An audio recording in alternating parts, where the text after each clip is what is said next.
Imagine-toi bosser seulement 4 heures par semaine et ce pour le reste de ta vie. Imagine-toi savourer un délicieux cocktail sur une plage tropicale tandis que ton business en ligne génère des revenus tout seul et tandis que tes anciens collègues qui ne croyaient pas en toi sont en train de trimer au bureau.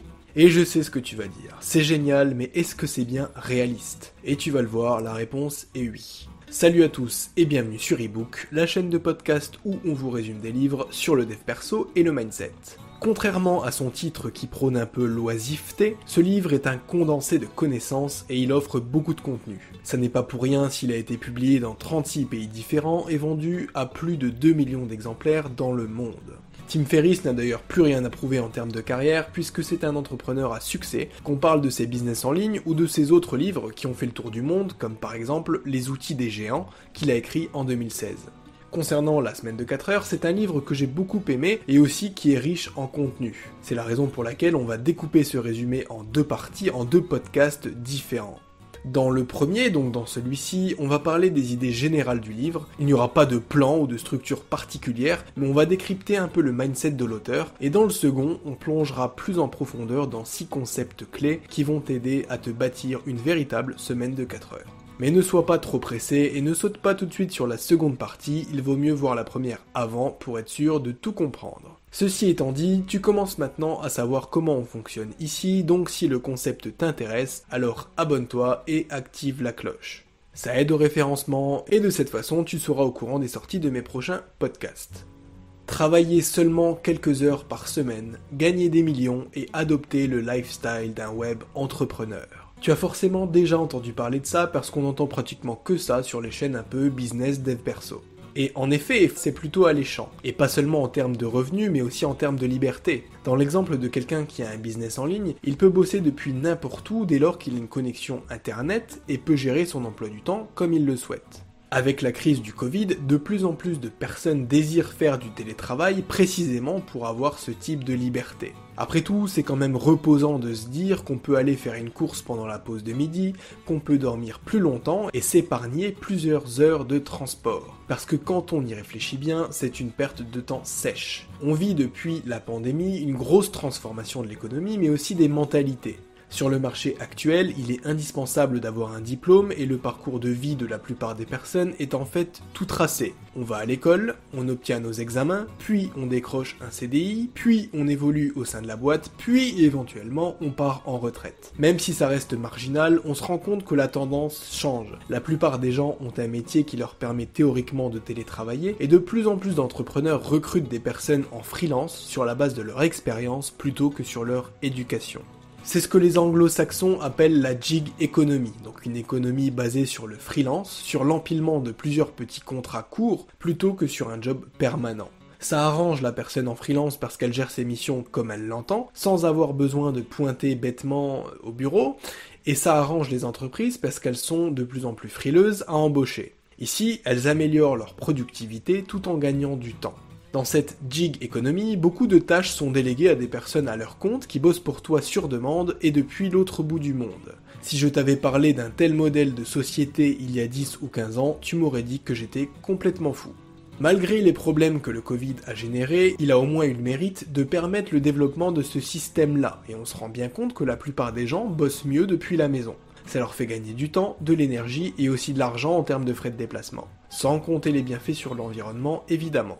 Donc, l'économie change, les mentalités changent, et ça ne serait pas surprenant que les gens réclament de plus en plus de télétravail pour, pourquoi pas, bosser depuis n'importe où dans le monde.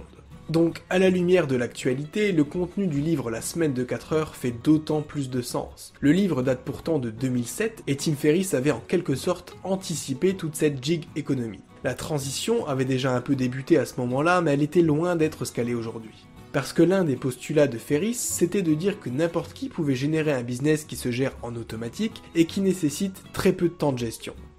L'idée principale du livre, ça reste la liberté, et pas forcément l'argent. Ferriss distingue d'ailleurs la vraie richesse de la fausse, en disant que certaines personnes très riches se retrouvent à avoir moins de liberté que la classe moyenne parce qu'elles passent leur temps à bosser et qu'elles n'ont rien d'autre que leur argent. Elle se retrouve à être encore moins libre qu'une personne qui gagnerait 2000 € par mois pour un 20 heures semaine. La richesse se calcule selon lui en revenus relatifs et pas en revenus absolus. C'est-à-dire qu'il faut regarder combien on est payé pour une heure de travail et pas regarder le montant de notre fiche de paie. Si je gagne 50 000 € à travailler 10 heures par semaine, je suis plus riche qu'une personne qui en gagne 100 000 mais qui fait des semaines de 60 heures. C'est mathématique. En plus, on a besoin de beaucoup moins que ce qu'on pense pour être libre financièrement. Pour t'en convaincre, je t'invite à faire une petite expérience tirée du livre FU Money de Dan Lok, qui est un livre qui traite de la vie d'un homme d'affaires canado-chinois. Pour cette activité, essaye d'imaginer ton existence idéale, à commencer par ton lieu de vie. En gros, si tout se passait comme tu l'avais toujours rêvé, il se passerait quoi? Est-ce que tu veux vivre dans une belle maison ou est-ce que tu préfères être toujours en mouvement? Le cas échéant, est-ce que tu préfères vivre en ville, à la montagne? Quelle voiture est-ce que tu veux rouler?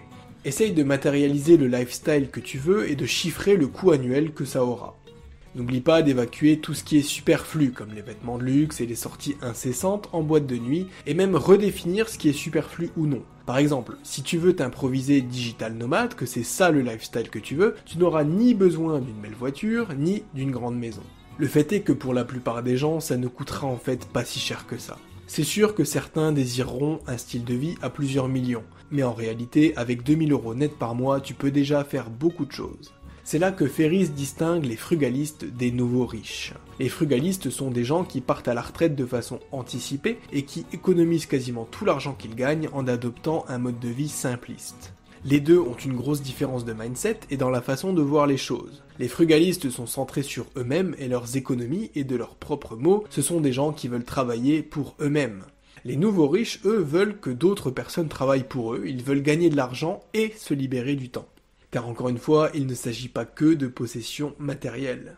Est-ce que tu as déjà entendu quelqu'un dire « Je serais si heureux quand j'aurais acheté cette belle voiture » ou « J'aimerais beaucoup avoir cette belle maison ». En fait, c'est là tout le problème. Le fait est que le matériel nous apporte du bonheur, mais seulement à court terme. Par exemple, lorsque tu as un nouveau téléphone, tu y fais hyper attention, tu lui achètes une belle coque de protection et même tu dors avec. Mais au bout de quelques mois, tu t'en lasses un peu, tu le laisses traîner dans ta poche avec tes clés et tu le jettes sur la table lorsque tu rentres chez toi le soir. Le mieux, c'est de chercher à acquérir des expériences plutôt que des biens. Donc si tu as une envie frénétique de dépenser de l'argent, adopte la stratégie des nouveaux riches et accorde-toi plutôt des vacances ou un saut en parachute. Au moins, ça te fera des expériences à raconter. Et ça implique aussi que tu ne veux pas gagner de l'argent pour le simple plaisir de posséder matériellement des choses. En plus, si tu t'intéresses au mouvement minimaliste, tu dois savoir que posséder trop de choses encombre ton esprit, ça te rend moins productif et au final, tu finis toujours par vouloir te débarrasser de ce que tu as en trop.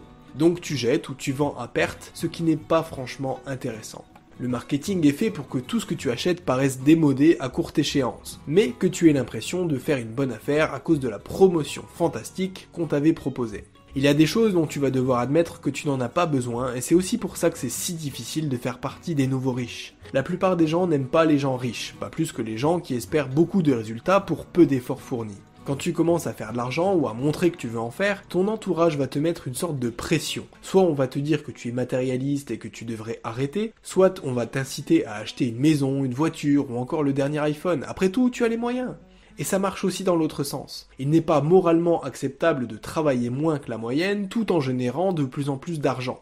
Celui qui veut travailler moins est méprisé, alors même que les entrepreneurs et les investisseurs créent de la valeur, font en sorte de satisfaire des clients, et ce, en toute légalité.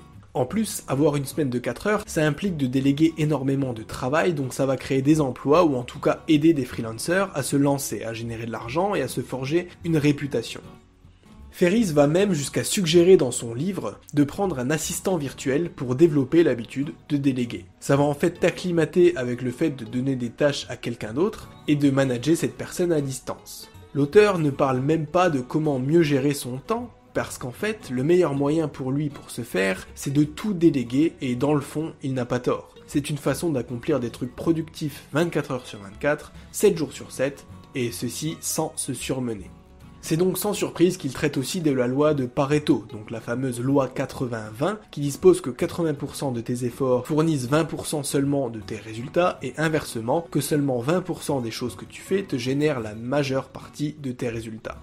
Pour parler plus concret, ça veut dire que tu ne devrais pas trop mettre d'efforts dans des tâches qui produisent peu de bénéfices. Analyse plutôt ce qui marche, ce que tu aimes et concentre-toi sur ça. Tu perdras moins de temps et tu seras plus productif et plus motivé. Mets-toi des deadlines pour booster encore plus ta productivité et à partir de là, tu devrais commencer à avoir des résultats. L'autre truc à faire, c'est de trier les informations que tu fais entrer dans ton cerveau. On a déjà parlé des bienfaits de la diète médiatique sur cette chaîne, donc je ne vais pas te refaire le couplet. Mais ce que tu dois retenir, c'est que beaucoup de gens commencent leur journée en écoutant les actualités. Donc ils entendent parler de meurtres, de vols, d'accidents et d'agressions. Tu penses vraiment que ça leur est utile ou bénéfique ? En tout cas, j'ai mis un sérieux doute là-dessus et je pense au contraire que ça les fait stresser plus qu'autre chose. Et pardon, mais je pense que c'est vraiment stupide, dans une société stressée comme la nôtre, d'aller sciemment chercher ce genre d'informations. Tu n'as pas besoin de ça. Ce dont tu as besoin, c'est d'argent pour tes projets, d'être bien entouré pour ton moral et d'une bonne santé pour survivre, tout simplement. C'est tout. Et pour lui, le meilleur moyen d'obtenir tout ça, c'est de trouver un moyen de se créer une semaine de 4 heures. Mais alors, comment faire ? Ferriss dit que la première des choses à faire, c'est de trouver un marché que tu comprends pour te positionner dessus sans trop d'efforts et de temps passé dans les recherches. Deuxièmement, il te faut identifier l'état de la demande sur ce marché et créer un produit qui corresponde à cette demande. 3. Trouve des concepts de produits et identifie les meilleurs tunnels de vente. 4. Trouve un moyen de lancer tes produits à moindre coût. 5. Vends-les à un prix raisonnable pour toucher une large audience. 6. Utilise plein de façons pour faire la publicité de ton produit et pour voir ce qui fonctionne le mieux. Voilà, cette première partie du résumé de la semaine de 4 heures touche maintenant à sa fin. La deuxième sortira comme promis la semaine prochaine et tournera autour de 6 leçons un peu plus concrètes que donne l'auteur pour parvenir à ton indépendance financière. C'était ebook, j'espère que ce résumé t'aura plu. Si oui, je te dis à la semaine prochaine. Ciao ciao.